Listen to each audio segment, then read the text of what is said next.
But before I do that, let's tell you how Trump has issued a final warning to Hamas, has said release hostages or be ready to pay, sending Israel everything it needs. And Trump says this is a final warning to Hamas.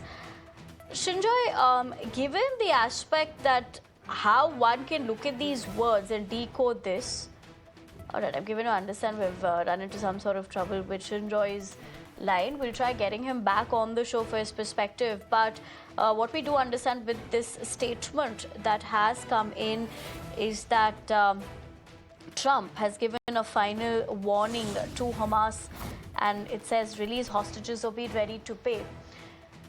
Shinjoy, looking at the particular statement and more so about a final warning, if you just look at what he said, release hostages or be ready to pay, and final warning, in a sense, this is to Hamas because he also says they're sending Israel everything that it needs. How does one decode this?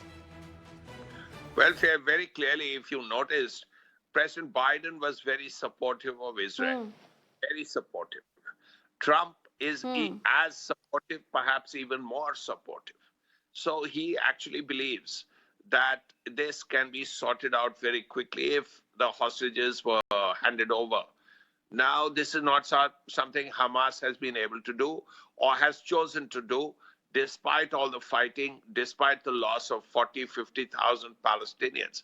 So right now, there is still a tenuous ceasefire. Now, what happens if the ceasefire ends? Well, what happens is the fact that most civilians get killed, a few Hamas people get killed, a few Israeli soldiers get killed. Then the ceasefire goes. That's the whole point. Now, this is a clear warning, but Trump hasn't made clear what he wants to do after. After the Hamas turns around and says, we are not going to return the hostages immediately. What is it that he will do? What is it he can do? He hasn't said that as yet. Right, Shinjoy. I appreciate you putting that also into perspective for us and also comparing how the previous government also looked at it. And thank you very much for joining us this morning on all the global developments that we continue to keep our viewers on Mirror Now ahead.